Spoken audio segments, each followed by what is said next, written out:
You are listening to the e-flux podcast. Welcome to another e-flux podcast. Brian here, your trusty radio host.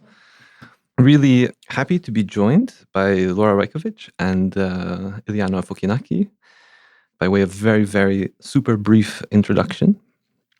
Well, iLiana, it's also very nice to have her in town for the opening at e-flux this coming Friday of Rojava Film Commune, the exhibition Forms of Freedom, which we hope our listeners will be able to see one way or another. iLiana is also based in Rotterdam and Athens, where she runs State of Concept, an institution that she founded in Athens. What year? 2013. 2013. 7-year itch now. Oh. Uh-oh. Something we'll get to that. Yeah, something to talk about. And Laura was formerly the director of Queen's Museum, among many other things, and has a forthcoming book on museums and the myth of neutrality, which is coming out on Verso in 2021. And it's really great to have you here. Thank you. So I guess today we are talking about, in a way, soft power. We're talking about different forms of soft power. I think also centered around your text, iLiana, on narcissistic authoritarian statism, which we're about to publish the second part of in e-flux journal. And yeah, you talk about fast and slow violence. It's quite like a broad and encompassing romp through many different forms of both state power, but then also kind of informalization of power that we see that moves on at very high levels, but then also into modes of life that we see in the museum, that we feel in ourselves, in our bodies. And one way that you describe this is through slow violence and fast violence. So I wonder if you could maybe tell our listeners a little bit about this. It's also very much related to the exhibition as well, Forms of Freedom, that we're hosting here at e-flux. That started, the first version of it was in November 2018 in Athens. And it was their first actual exhibition in a contemporary visual art space. And I was very happy when e-flux said immediately that they would want to have that in New York. And I was researching for the last years the concept of violence, inspired by a book by Rob Nixon that was written in 2011, entitled Slow Violence and the Environmentalism of the Poor. He's addressing violence on this axis of fast and slow, and obviously fast violence is the one that we can all very easily understand, is the direct form of violence, whether that is state violence in the form of police breaking up riots, or other forms of, let's say, legitimized state violence that are very obvious, or, violence that we see and know, someone slapped someone, etc., etc. But he's discussing slow violence in relationship to the environment as one that is literally unseen. It's untraced. It takes a much longer time to develop. And this was very interesting for me.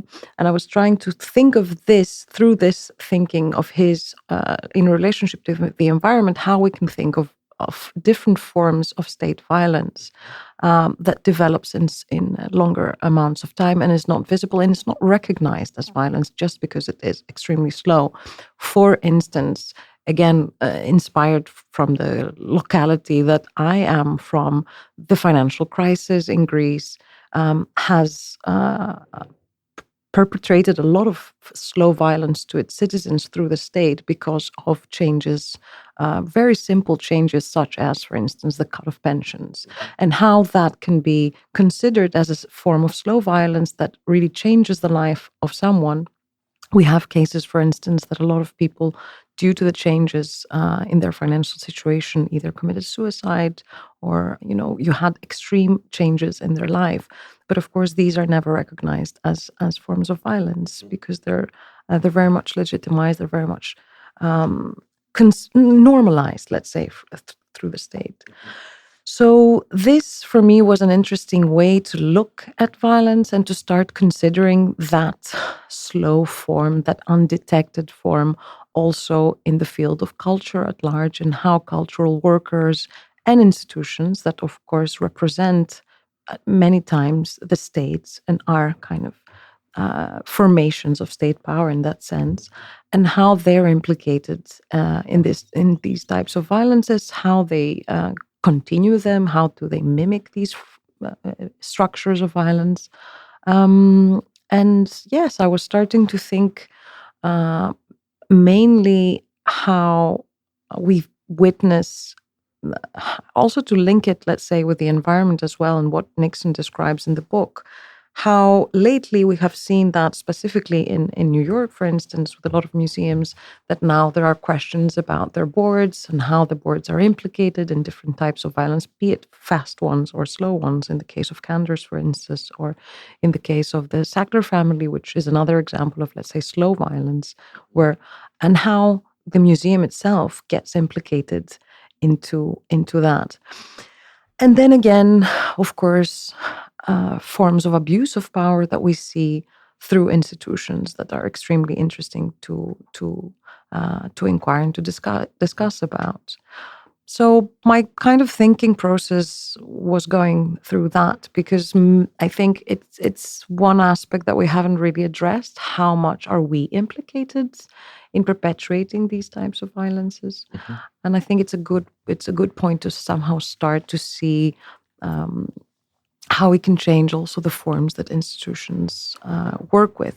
And if we want to think of that also in terms of the environment, there is a lot of discussion of late about degrowth.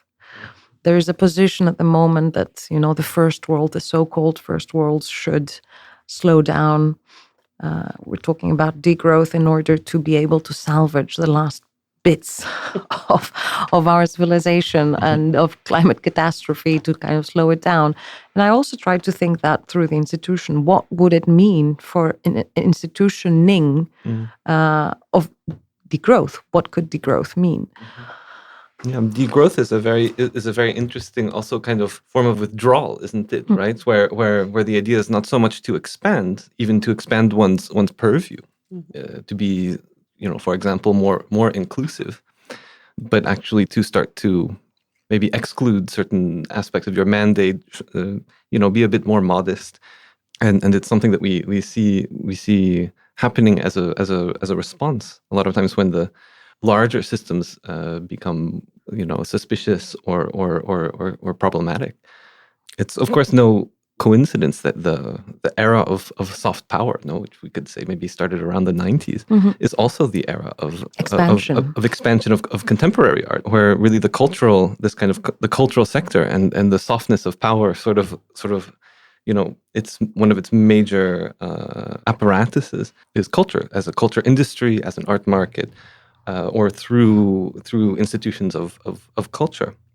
I mean, one great example is what we were discussing just before, how you have these huge museums now expanding throughout the globe. Mm-hmm. In fact, this franchising, which is a form of a very typical kind of neoliberal way of growth, of creating branches everywhere, which for me is extremely interesting to think about it, that we are at this moment discussing environmental catastrophe, but then again, the museum itself seems to operate with a mentality of the 20th century, as if we do not have this imminent catastrophe coming, and therefore they're continuing to consider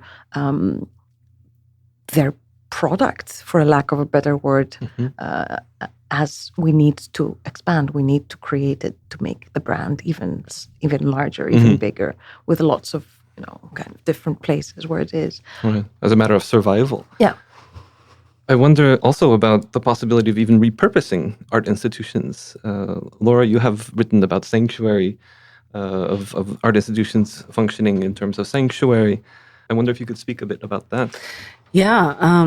One of the things that I thought was really pressing, and still remains pressing, is in the kind of extreme xenophobia and racism that came out of not only the Trump campaign, but of the election, being at the Queen's Museum at that moment with, 5% of my staff being DACA documented, and a huge swath of the neighborhood that surrounded the museum, recent immigrants, who, documented or not, were scared. The mayor held a town hall in Corona to encourage people to start sending their kids to school again a month after the election. I mean, the temperature was really intense.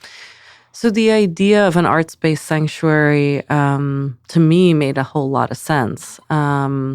Less as a kind of housing solution, let's just say, but as a signal that that cultural space could function in a civic realm as well, and that if culture is who we are collectively as a society, that it contains our values. And so, do we want to offer sanctuary to people who are in danger? And how does that function when it's at odds with the state? And can we find space for that, for an activity that is about care within the structure of the cultural institution? And I think, for me, this goes back to a higher level of thinking about a kind of 20,000-foot view of thinking about cultural spaces as being mirrors of society in very many ways, profound ways, whether it's around, the kind of mirroring of wealth and equity within the museum and the way that it's funded and structured and governed and staffed, and where the programming comes from, et cetera, or whether it's the ways in which artists bring projects to a museum that often reflect kind of larger questions of society. And so, especially in contemporary art spaces, I guess. And so to me, this, and partially it's because I've invested over 20 years of my life in working in the cultural space, so, it's an obvious place for me to look.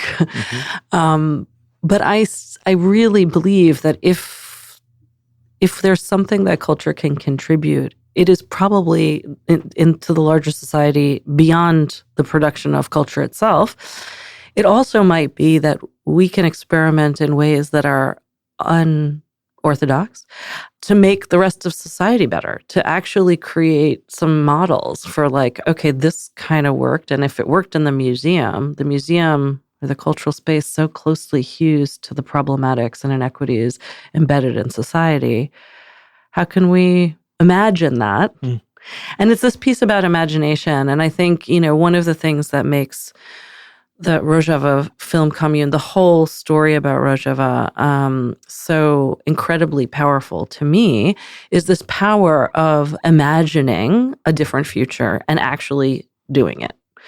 And, the kind of stars that had to align to make Rojava possible are kind of mind-boggling to me, but people did it. And I think one of the big constraints that we have at the moment as a society, as a global society, if I can even zoom out even further, is that capitalism has constrained, neoliberal capitalism and this end of days climate catastrophe has constrained our imaginations around what is possible to a point where I think the cultural space is one of the few spaces that's going to be able to bust that open and that has any hope of busting that open, And so I think, this idea, iLiana, that you were talking about this kind of slow degradation, this slow violence, is so related to this idea that just we can't even imagine what it might look like to reverse climate catastrophe. It's beyond our imaginations at the moment. And that's really a problem because we've got to deal with it. Otherwise we're facing existential questions. It's interesting to think of the museum or a cultural institution as a mirror of society. Of course, one could be kind of cynical about this, but then in a way, if one thinks of, it's also the expectation of the state. But then if the state is actually operated by private interests, by self-interest, or by a kind of a mafia, and it's sort of assumed, right? That's maybe the cynicism actually comes more from there. So then one can also imagine that a cultural institution could be a mirror in a way that actually maybe it's actually a matter of just sort of removing the expectation failed or not, that this somehow derives from the state being a kind of a good dad or yeah, I think kind that's father. exactly right. Because I think that we have to go beyond like good guys and bad guys here. It's like we're all complicit. There aren't good guys and bad guys. There are really extra problematic guys. But it's not like there isn't this dualism, is all I want to say, is that like there is a complicity. And part of what my book is about is actually making visible the kind of biases that are just inherently there for any of us, for institutions, for us as individuals. We all have a set of experiences. There's no place that you can go that's like before experience, Like, where are you going to go? Like the hot thin soup? Like, and even then I'm like, I don't know.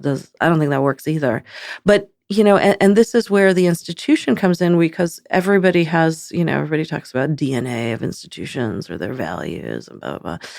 And really that actually needs to be far more clear. Those statements need to be far more transparent and actually articulate the things that institutions stand for. So just to give you an example, because I want to be concrete about this. After Donald Trump was elected, one of the things that my staff and I did was draft a statement of values, because we felt that we were going to be called to task at some point about some of the decisions that we made as a group and individually as well. And that statement of values was really important to us. We worked as, we just kind of put together a Google Doc and, I ended up putting it up on the website under, letter from the director or whatever.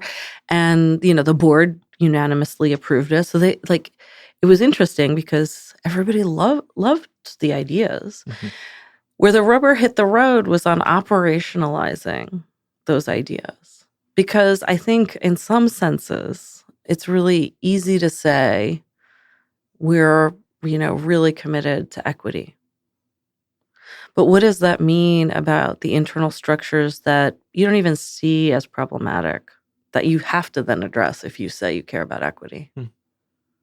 So, to me, that's, it's a little bit of wrestling with our own demons in terms of the insides of the institutions. And certainly there are a lot of amazing people trying to do really good work inside of these spaces.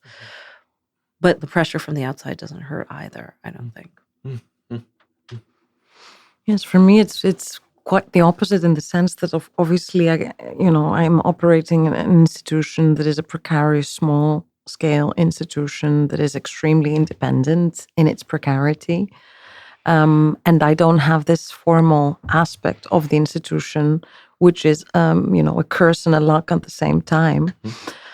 But, from the Greek context, for instance, and to go back to your question, Brian, or your thinking out loud, for me, obviously, if you find yourself as an institution somehow in opposition of what the majority of society is leaning towards at some moment, then yes, of course, you're not a mirror of society, and you shouldn't be a mirror. But also to link up with what Laura was saying, it's not to think of it with an us versus them logic, but rather that there's a very big majority that sits in the middle of society, that they are almost undecided as to whereabouts do they want to go, and they do not have the incentives or, let's say, stimuli to actually ignite their imagination to go towards one side. And that's where I think the institution comes in and can have an incredibly powerful role, because also due to the fact that culture has become very much a product of neoliberalism, it's also sanctified in a way. And a lot of things happen in the contemporary visual art platform of the museum, of the institution, and can be said on that platform when they could not be said, let's say, on a panel on TV or if something. it's art, right? Yeah, so, if it's art, so for example, in the last Whitney Biennial, the forensic architecture Praxis Films piece, right? This direct investigation, video investigation of Warren Kanders, that is under the rubric of art, enters the museum quite easily, right? So there's that. And a very interesting mirror. Yeah. And a very interesting mirror. And yet the problem or the interruption doesn't occur necessarily through the artwork, even if people are made more aware by it, they're educated as to the details of it. I think that the artwork plays a really important role. I'm not saying that, but in this particular case, the kind of inclusion of the artwork actually kind of does this strange thing where it kind of gets the institution off the hook for half a minute, right? Because of the willingness to include it, right? And so it's a little bit like the strange, and this is where this neutrality thing becomes a real problem, right? Because, you know, you can see a conversation, or I can, having been a museum director, I can imagine easily a conversation that goes something like this. There's a board member or a donor or somebody who has some kind of financial relationship with the institution who is not psyched about the content of a particular artwork. And that person expresses displeasure to a museum director saying, you know, I mean, what the heck with that work? Like, why would we show that? I mean, it's expressing this idea. It's really a bad idea. It's not my idea. I don't agree with it. And it's like not okay. Or we shouldn't take a position. Well, that's what I'm getting to, right? So then the director says, oh, well, you know, of course, we're all about the art and the artists. We support them. It's what they say. And to me, that's fishy, right? Because it's like, it's not just what the art, whatever the artist wants to say, right? Or do or make. There are curatorial choices. And there's a choice that says, Brian, I love your work. We're putting that in this show. There are resources behind that. There's social capital, there's institutional capital that's behind that, right? Literally and figuratively. This is not, I'm not neutral and just being like, oh, I'll just put this cup in the show, whatever. You know, it's a choice. And we make these choices. And I think it does a disservice not to defend the choice rather than just saying, kind of pulling back and being like, hey, you know, we're really agnostic about this issue, but you know, the artist feels really strongly about it and we want to support the artist because this artist makes important work. And it's like, well, wait, what's that logic? You know, so to me, that's part of this problem because the reality is that there is a positionality there that's being taken. And that positionality is we're supporting this artist. This artist has something important to say and this is what they're saying. Yeah, for me, the way I see this positionality is also ideology, which we are very afraid to talk about. Particularly, I would say in the States, ideology has a very negative connotation. A lot of people, when I discussed the public program of the show at e-flux, and they were like, why are you using the word ideology? We're not in Stalinist times. I actually did hear that, which was hilarious. And me being Greek, obviously, and knowing what the word actually means, which is idea and logos. So you're talking about your ideas. That's it, propagating for your ideas. I was thinking, yes, but what about if we start considering ideology in a completely different way of a position? Yes. So I love this because, in fact, this is like a prime point that I want to make in my book that I hope is successfully done. And actually, the best way that I know how to make it is to repeat something that Rebecca Solnit said when I was interviewing her for the book. And she was like, you know, buying a car is not ideological, but suddenly if you refuse to buy a car, you don't want to buy a car, that's ideological, right? And if you think about it, it's like, yeah, so you're agnostic about something, that's not ideological, but it actually advocating something is. And this is where the blindness is. And it's like the default status quo thing is the most ideological thing you can do is to support that, right?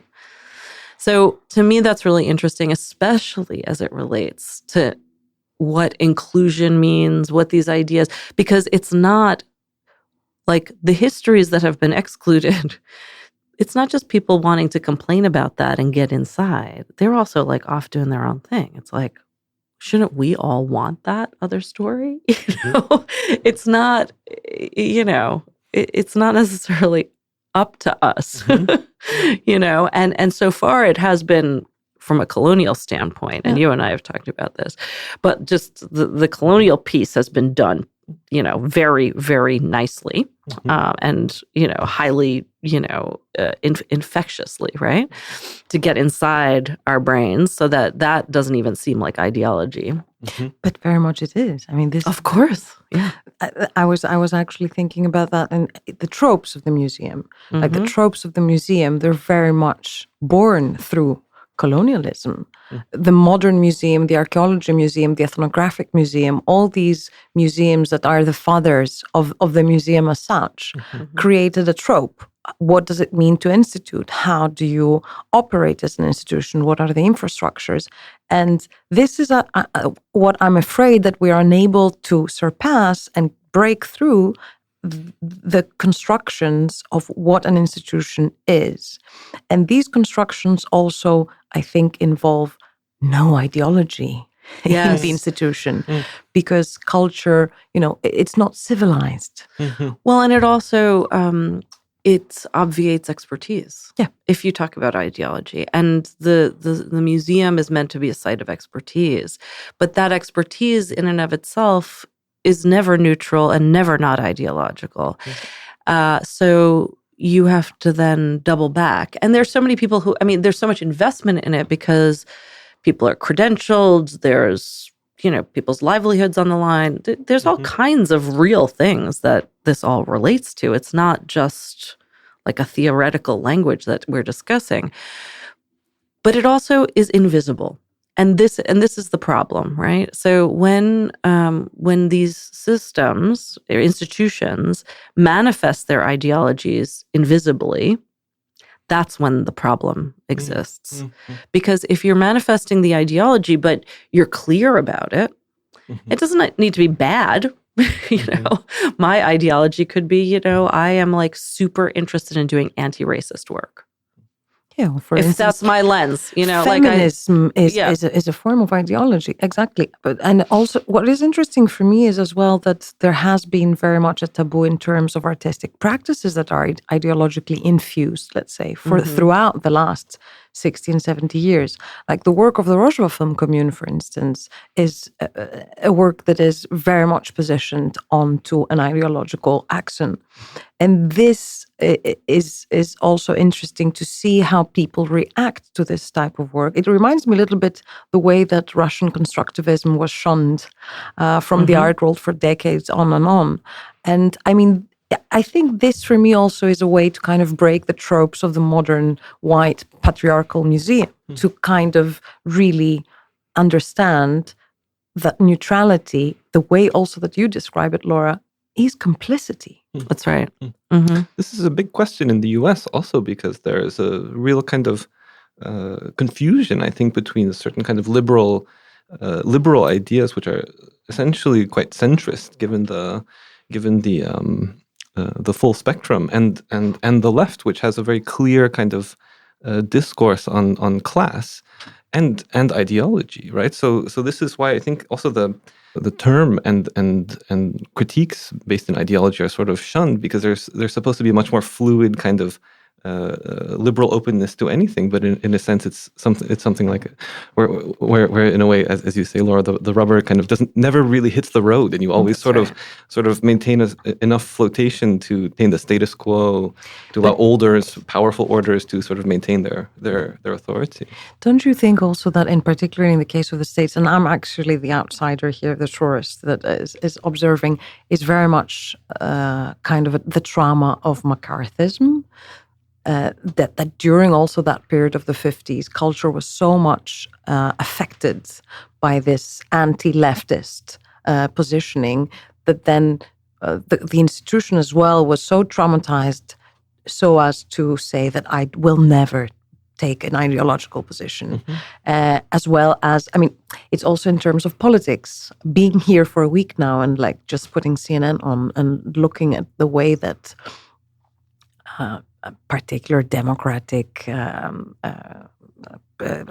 candidates are described. Like Bernie is like a total lefty, radical. Yeah, the word radical. The word radical, exactly. The radical, the radicality in Europe. I mean, in a European context, Bernie is absolutely not a radical. Right. It's like it's very much also like how you let's say identify and translate ideology that is very much located to not located, is related to locality as well. Yeah, and so one thing that's sort of interesting thing I've been thinking about a lot vis-a-vis public funding for the arts, because I think part of the solution or part of the remedy for where culture is right now in the United States is to have some balance between private philanthropy and public funding. And of course, we have this kind of problem in the US. We don't even have a federal cultural ministry. I mean, like there is no national cultural policy really. I mean, the NEA exists, but the money is so small. I mean, it's ridiculous. Like the British lottery system gives away twice as much money as the NEA annually. So just like for scale. And the United States is a little bit bigger than the UK. So, so just to say, like the United States was founded, like a revolution happened here, not over rights, but it was over taxation. So, the reason that the United States has these like kind of allergic reactions to talking about federal taxation goes back to 1776. I mean, this is like, talk about DNA. So, in a way, something like the Warren ultra-millionaire tax plan is anathema because federal taxation is just not a thing.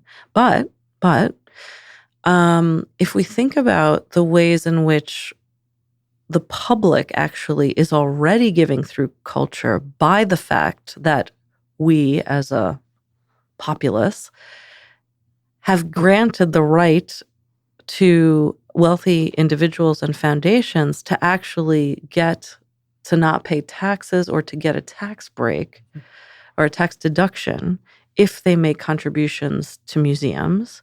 That is a huge gift, and that is that's not to be underestimated because at that moment, what the public has done is given up their right to have their representatives determine what those funds as tax income would be used for otherwise, right? Mm-hmm.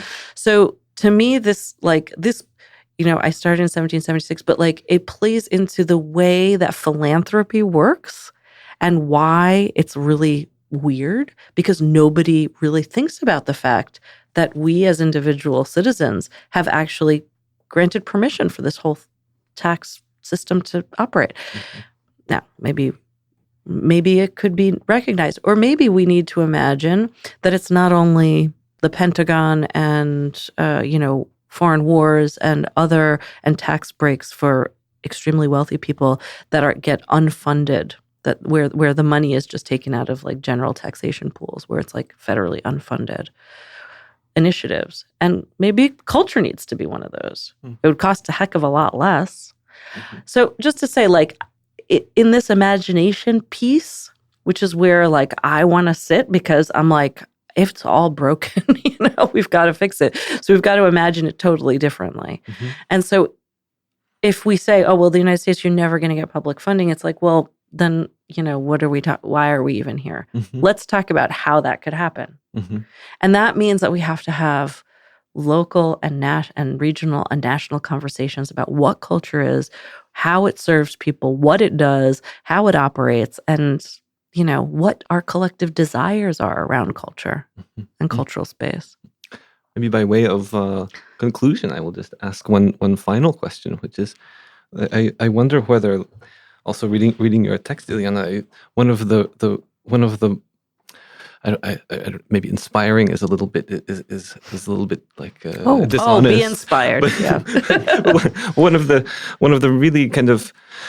Yeah, I mean, so one of the strange things about neoliberalism is also just the way the power has become has started to move in such strange ways. But actually, this leaves a lot of things open. I mean, we, of course, people are upset when they look at the museum patronage, at the board, but actually many of these things arrive as a sudden realization of how bad things are. But actually, this is sort of the way that things always have been, right? But there is a certain kind of a realization that things actually can and should be different. But often, regrettably, without really kind of acknowledging how insidious and how deeply set they have been for quite a long time. There's a historical perspective that is often missing. But then, so I what wonder. was inspiring? What was inspiring? You were about to say the strangeness of the way that power now functions, and I think this is something that you describe very, very well in your text. Of course, in narcissistic authoritarian statism, there is of course on very, very high levels of power. Even speaking of the